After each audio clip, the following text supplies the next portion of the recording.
दोस्तों, हम सभी को जादू देखना और करना पसंद होता है, लेकिन हमें असल में जादू को करने वाली ट्रिक्स के बारे में पता नहीं होता। तो आज के इस वीडियो में हम आपके साथ कुछ ऐसी ही अमेजिंग ट्रिक्स के सीक्रेट्स को शेयर करेंगे, जिन्हें जानने के लिए वीडियो में एंड तक बने रहिए। तो without further ado, let's get started.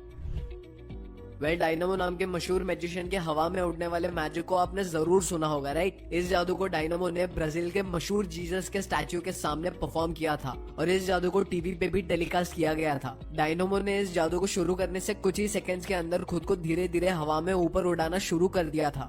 यहाँ सवाल ये आता है कि क्या आप जानते हैं डायनामो इस तरह से कैसे उड़ पा रहा था? अगर आप नहीं जानते तो आइए जानते हैं इसके पीछे की सीक्रेट ट्रिक। इस जादू को करने के लिए किसी वीएफएक्स का इस्तेमाल नहीं किया गया था, बल्कि डायनामो की टीम ने इस जादू को परफॉर्म करने के लिए मैग्नेटिक ग्रेविटेशन के कॉन्सेप्ट का इस्तेमाल किया था। जादू वाली जगह पर डायनामो की टीम ने पहले से ही मैग्नेटिक फील्ड्स को जनरेट कर दिया था और डायनामो ने भी मैग्नेट्स वाले शूज ही पहने थे, जिस वजह से डायनामो हवा की तरफ मूव करने लगे थे। ये बिल्कुल वैसे ही होता है जैसे मैग्नेट से सेम पोल्स को एक साथ जोड़ने पर वो एक दूसरे को दूर भगाते हैं, जिसे रिपल्सिव मैग्नेटिक फोर्स भी कहा जाता है।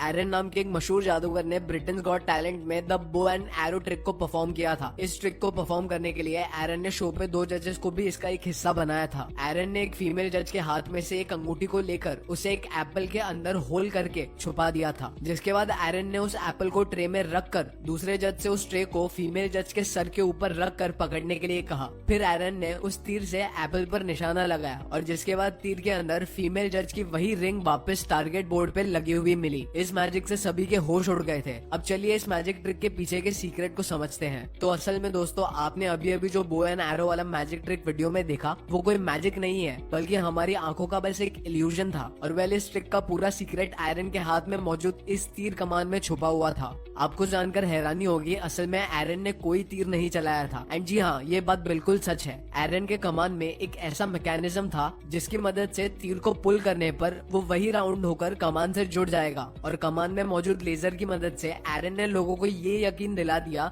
कि तीर असल में चला था। इसके अलावा दोस्तों, मैजिक में यूज किए गए टारगेट बोर्ड के अंदर पहले से ही एक स्प्रिंग मैकेनिज्म वाला तीर लगा हुआ था, जो रिमोट की मदद से ऊपर आ जाता है और जिसके बाद वाकई में ऐसा लगता है कि तीर कमान से निकल कर सीधा बोर्ड पे आगे लगा। अब आप लोगों को लग रहा होगा कि जब तीर चला ही नहीं तो तीर में रिंग कहाँ से आई? तो दोस्तों, असल में एरन ने रिंग को एक होल से एप्पल में डाला और बड़ी ही चालाकी से दूसरी तरफ के होल से उसे बाहर निकालकर टारगेट बोर्ड वाले तीर पर लगा दिया। इसके अलावा जिस ट्रे पर एप्पल रखा गया था, उसके अंदर भी एक स्प्रिंग मैकेनिज्म की मदद से एक चाकू को रख दिया गया था, जिससे एप्पल सही टाइम पर कट गया और लोगों को लगा कि तीर से ही एप्पल कटा था। आपने अक्सर टीवी पर मैजिशियंस को स्पून बेंडिंग ट्रिक को परफॉर्म करते हुए देखा होगा। इस ट्रिक में मैजिशियंस अपनी ऑडियंस को ये दिखाने की कोशिश करते हैं कि वो अपने ब्रेन की पावर से चीजों को मूव कर सकते हैं। जैसे कि आप इस वीडियो में देख सकते हैं कि कैसे एक जादूगर अपने हाथ में पकड़ी हुई इस चम्मच को देखते ही देखते कुछ सेकंड्स के अंदर मोड़ देता है और जिसके बाद वो सभी को एक पूरी मोड़ी हुई चम्मच दिखाता है। तो आप जब इस वीडियो में जादूगर के हाथों की पोजीशन को देखोगे तो आपको पता चलेगा कि इस जादू का सारा राज उसकी हाथों की पोजीशन में छुपा हुआ है। जी हाँ, दरअसल दोस्तों, जादूगर इस जादू को करने के लिए पहले से एक मुड़ी हुई चम्मच को लेता है और एक जैसी दिखने वाली दूसरी चम्मच का टूटा हुआ टुकड़ा लेता है, जिसके बाद वो अपने हाथों में चम्मच को ऐसी पोजीशन में पकड़ता है जिससे मुड़ी हुई चम्मच का हिस्सा मिडल फिंगर के पीछे छुप जाता है और फिर मैजिशियन धीरे धीरे दूसरे चम्मच के टूटे हुए हिस्से को नीचे की तरफ से मूव करता रहता है, मानो जैसे चम्मच खुद ब खुद मुड़ रही हो। जिसके बाद मैजिशियन टूटे हुए हिस्से को वापस मिडल फिंगर के बीच छुपाकर लोगों को पहले से ही मुड़ी हुई चम्मच दिखाता है, जिसे देखकर लोगों को लगता है कि वाकई में मैजिशियन अपने ब्रेन पावर से स्पून को बेंड कर पा रहा है। आपने अक्सर मैजिक शोज में देखा होगा कि एक जादूगर कैसे बिना सर वाली बॉडी के लोअर पार्ट्स को एक छड़ी की मदद से मूव करवाता है, जैसे कि आप इस वीडियो में देख सकते हो। ये जादू वाकई में आपको हैरान कर रहा होगा कि आखिर आधा शरीर इस तरह से कैसे चल सकता है। चलिए हम आपको बताते हैं। जैसे कि आप देख सकते हैं कि ये आधे शरीर की टांगे असल में एक टेबल से जुड़ी हुई है, जिसका बेस नॉर्मल से थोड़ा सा मोटा है। तो दोस्तों, इस टेबल के अंदर असल में उन चलती हुई लेग्स का ऊपरी हिस्सा है, जो वीडियो में दिखाए गए तरीके से लेटा हुआ है और यही वजह है कि ये लेग्स आपको चलती हुई नजर आती है। दोस्तों अब हम आपको द अपीयरिंग बियर ट्रिक के बारे में बताएंगे। इस जादू में मैजिशियन बियर की अलग अलग बॉटल्स और ग्लास को अनएक्सपेक्टेड जगहों से निकालते हैं। इस ट्रिक को अमेरिकाज गॉट टैलेंट में डोम चेम्बर्स नाम के एक मैजिशियन ने बड़ी ही सफाई से परफॉर्म किया था। इस मैजिक में डोम स्टेज पर एक खाली पेपर बैग में से बियर की बोतल निकालते हुए दिखाई देते हैं, जिस जादू से ऑडियंस और जजेस दोनों ही हैरान हो गए थे। इस पूरे मैजिक के दौरान डोम ने उस छोटे से पेपर बैग में से बड़ी बड़ी बॉटल्स के साथ साथ एक छोटी सी बियर की बोतल को भी बड़ा करके दिखाया था, जिसके बाद डोम ने अपने शूज के अंदर से एक बियर बोतल और ग्लास को भी निकाल के दिखाया था। वेल अब इसके पीछे का सीक्रेट क्या है? जैसे कि आप वीडियो में देख सकते हैं कि डोम जब अपना जादू कर रहे थे तो उनके पास स्टेज पर ये टेबल मौजूद था। ये ट्रिक इस टेबल की मदद और डोम की हाथों की सफाई की वजह से ही पॉसिबल थी। स्टेज पर रखी हुई टेबल असल में एक हिडन शेल्फ जैसी है, जिसके अंदर बियर के भरे हुए ग्लासेस रखे हुए थे। इसके अलावा डोम ने बियर का ग्लास अपनी जैकेट में भी रखा हुआ था, जिन्हें डोम सही वक्त पर पलक झपकते ही एक एक करके निकाल रहे थे। इसके अलावा दोस्तों जिस खाली पेपर में से डोम बियर और ग्लास निकाल रहे थे वो पेपर बैग असल में साइड से कटा हुआ था, जिसकी मदद से वो अपनी जैकेट में रखी हुई बियर बड़ी सफाई से पेपर बैग में से निकाल कर दिखा रहे थे।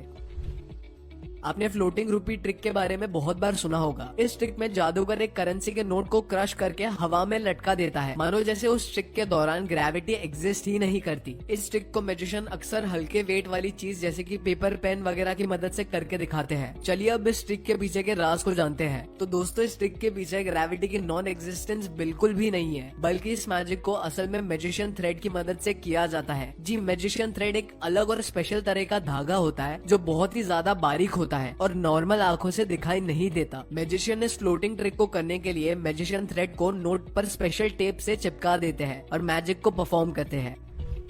अब जिस मैजिक ट्रिक के बारे में हम आपको बताने वाले हैं ये जानकर आपके होश उड़ जाएंगे, तो प्लीज ध्यान से सुनिए और ध्यान से देखिए। तो इस मैजिक को मार्शल नाम के एक मैजिशियन ने ब्रिटेन्स गॉट टैलेंट में परफॉर्म किया था। इस जादू में मार्शल एक बेड पर चादर ओढ़कर लेट जाते हैं और कुछ ही सेकंड्स के अंदर उस चादर में से एक लड़की बाहर निकलती है, जिसके बाद स्टेज पर कुछ स्पार्कल से जलाया जाता है और उसके बीच में से अचानक मार्शल फिर से वापस निकल आते हैं और तो और इस बार उनके कपड़े भी बदले हुए होते हैं, जिसके बाद मार्शल को एक पिंजरे में बंद करके उस पिंजरे को काली टेप से कवर कर दिया जाता है और फिर पिंजरे को हवा में लटका कर जला दिया जाता है। लेकिन पिंजरा जलने पर पता चलता है कि मार्शल तो उसमें है ही नहीं, बल्कि वो तो उसी बेड पर लेटे हुए मिलते हैं जहां उस मैजिक की शुरुआत हुई थी। और तो और इस बार मार्शल पहले वाले कपड़ों में ही होते हैं। चलिए बिना देरी इस मैजिक के पीछे के राज को जानते हैं। तो इस अमेजिंग जादू के पीछे का सारा राज असल में उसके बेड के अंदर छुपा है, जिस पर मैजिक की शुरुआत में मार्शल लेटे थे। अगर आप ध्यान से देखोगे तो आपको पता चलेगा कि इस बेड के नीचे बने इस छोटे से स्पेस में दरअसल एक कंपार्टमेंट बना हुआ है, जिसके अंदर एक आदमी आराम से लेट सकता है। इसीलिए जब मार्शल चादर ओढ़ते हैं तो उस कंपार्टमेंट में से दूसरी लड़की बेड पर लेट जाती है। इसके अलावा जब मार्शल शुरुआत में आए थे तो आप देख सकते हो कि मार्शल ने नाइट सूट के अंदर ही दूसरे कपड़े पहने हुए थे, जो वो स्पार्कल के बीच में कंपार्टमेंट से पहन कर निकले थे। इसके अलावा पिंजरे के बेस में भी एक होल होता है, जिसकी मदद से मार्शल दोबारा बेड के कंपार्टमेंट में चले जाते हैं और पिंजरा खाली निकलता है और फाइनली मार्शल वापस उसी बेड के अंदर से निकलते हैं जहां वो सबसे पहले सोए हुए थे। सो हाँ जी guys, that was it for today's video. अगर ये वीडियो आपको पसंद आया हो तो चैनल को सब्सक्राइब करके वीडियो को लाइक जरूर करना एंड अभी आपके स्क्रीन पे जो वीडियो पॉप कर रहा है प्लीज उस पर क्लिक करो। मैं मिलता हूँ आपसे अगले वीडियो में। Until next time, peace out.